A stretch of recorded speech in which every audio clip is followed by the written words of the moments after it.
Josh, let's not worry about saving another show. Did you finally get your house done up after the last one? It's still ongoing, but we're in there now. Living in there. Upstairs is still a bit of a building site, but we're getting there, mate. Yeah. Is Nan missing you? Because you was living with her last time. Yeah, she is. To be fair, she keeps ringing saying, "Why ain't you been round as much anymore?" But yeah, she's it's all good, man. Yeah. That was one of the nicest stories, like all of us journalists got to tell. We have to do all these horrible stories about dope tests and failed fights. And honestly, you coming on the scene and winning that fight was incredible. And even telling your story was really great.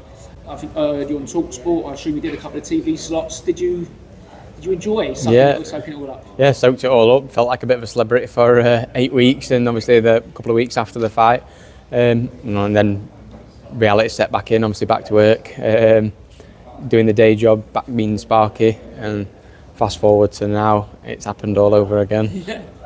I know I never would ask you what you were paid. The great thing about it is we know everyone's getting paid, but how long does it take for the dough to clear?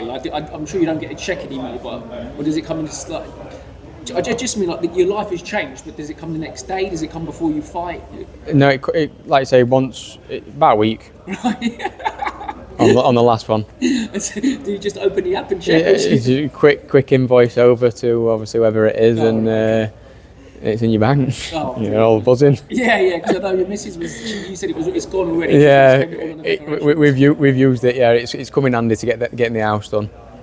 Was it tough for you to go back to work after? Not only, listen, if you'd have lost the fight, going back to work might have been tough, but having won it, was it all right, that transition back? I mean, it's what I'm used to, so it wasn't like it was something new, but we were open. Obviously we were still in talks with people then, so we were hoping that it wasn't going to go on for too much longer, and something good were going to come. We're going to get signed promotional deals and stuff like that, but that didn't end up materialising it, and so then obviously you just get stuck back in that week in, week out at work, and then it was getting to the stage now where it's obviously I'm on my manager's like, what's happening here?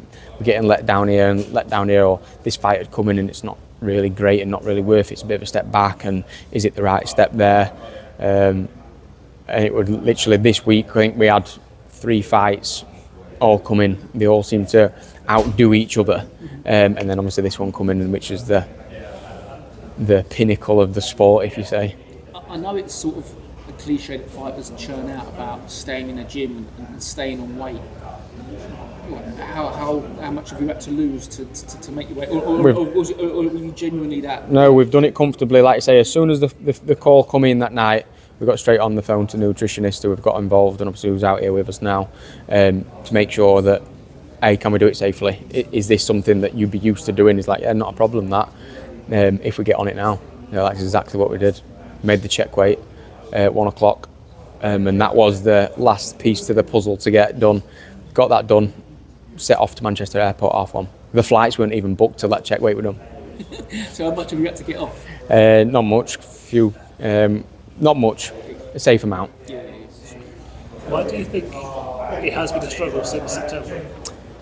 In my opinion, if I were to say it, I've probably put myself in a category that's classed as all risks, no reward. Didn't get the belt. We're at a weight category that's above mine. If I'd have got that belt, obviously I'd have been made mandatories and people have had to go to purse bids and stuff like that. But then it's who wants to box Josh Padley, who could upset you for not on a big promotional deal, because I ain't got one. I ain't got a huge following, so I'm not a massive attraction or anything like that. But I'm probably going to beat you. So it's like, Josh Padley, maybe not, sort of thing. So in my opinion, that's what I think it is. Please tell me you were flying first class. I had business class, yeah, so I had a little recliner seat and stuff like that. I've never done it before.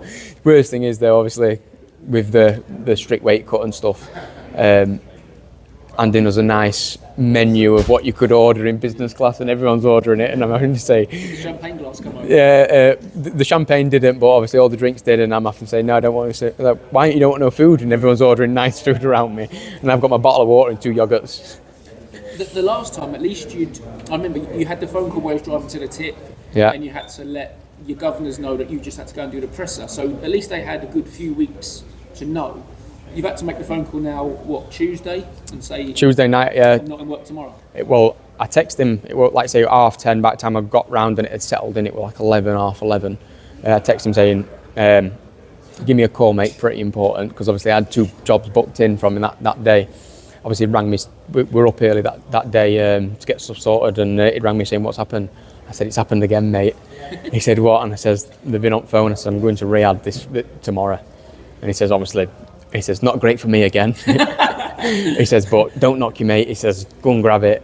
And then obviously my friend, who I also work with, he's now on a plane to Riyadh. So there's 2 of us not in work now, yeah. So he's not best pleased, but like I say, he rang him, and my gaffer even said if that were my best mate, I'd be going there as well. Yeah, I can't see you being nailed on for employee of the month or even the year, to be honest. Nah. Again, it's like, are you so you're not taking holiday, you're self-employed, you just have to sort of... Yeah, that's it, self-employed, just obviously letting him down on the jobs, but he gets it. He's a boxing fan himself. He come to Wembley and stuff like that, so he gets the script, and when you get an opportunity like this, why can you not take it?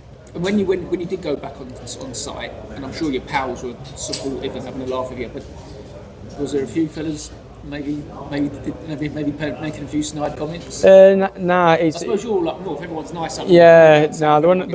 Yeah, there were no snide comments, to be honest. Everyone just wants to be a mate. Yeah. Do you know what I mean? You just box at Wembley on AJ undercard. Everyone wants to be friends. So it was all good. What I remember really vividly about, because I wanted to get there for your fight, it was hard to actually physically get in. Because the security, getting into Wembley, 1 goal sending you in, it was a real nightmare to get in, but I finally got there. What I thought was amazing is you had enough fans in there to have been the home fighter at Wembley Stadium. There was probably about 200 people in Wembley at that time, but you must have been able to hear every voice, and as the rounds were going on, you must have felt like the headline at Wembley. Yeah, I think there were about 120 of them that come up from Doncaster, and they were positioned at either side at ring, so you could hear them both sides, obviously screaming and shouting, and they do make noise. They are a rowdy bunch, especially after they'd been up beers all day. So I could hear them, but they didn't even, like I said, they couldn't even get in for my ring walk into Wembley. They did it before I was walking out to a completely empty stadium. People were only just coming down, but it didn't matter in the end, did it? No, and what were those few seconds like? Because again, mate, I just assumed Turkey's favourite fighter. Not many people watching it inside. They could easily have robbed you, even with the knockdown. I remember tweeting like, they can't rob me with a knockdown. But those few seconds when you've got to wait and they're counting them up, was you still worried? I knew I'd done enough if it were a level playing field to get it, because it was the knockdown and the point deduction. Yeah. And I knew that at this stage, if they wouldn't have given it me on that, it'd have been an uproar, and obviously it had been like I won, but obviously it had caused so much stir. But no, they give it exactly like it was, so credit to them there. They did the right decision that day. I mean, if it goes to the distance and the judges have got to call you again, it's a close fight, will you be as confident? We'll see on that one, yeah. Well, it's a big task at hand, 3-weight world champion, 4 days notice. We've had an hour to prepare in gym today for him specifically. But like I say, 15 years I've been doing this boxing, and obviously I've dedicated myself throughout them 15 years, and I've stayed on it, even though, like I say, I've got a day job.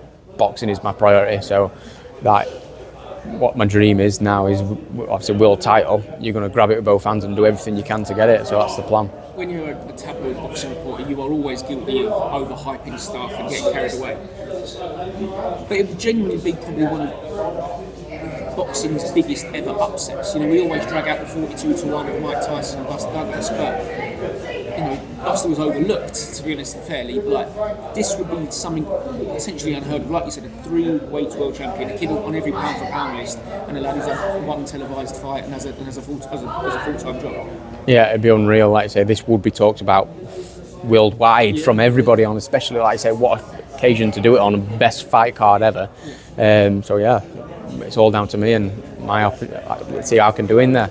And what's Mrs. Padley got planned for the purse this time? Just have a whole house, just a second house. I might spend a little bit of this time. Were you supposed to be working this weekend, or did you have other plans? Say that again, sorry? Were you supposed to be working this weekend coming, or did you have other plans? No, I was supposed to be working all week, and then obviously I've just been working on house this weekend, just doing little bits. I think I read that you would only accept the fight for a certain amount. Were you really going to turn it down if it wasn't quite that amount? You played the game, don't you? Yeah. But he's under Canelo anyway, Jake Paul. Obviously the opportunity, that's what got me rattled up WBC world title on this card. That's what got me pacing up and down my kitchen all night. So yeah, I think we'd have been there no matter what. You said that the last time you didn't go on to get the offers, etc. Do you think this changes that, or does it make it harder? I think a good account of myself on this one definitely changes that. For me to take this on 4 days' notice, and if I go in there and impress people surely have to see that the Mark Chamberlain fight wasn't just a fluke and that I am a serious talent, especially doing a full-time job.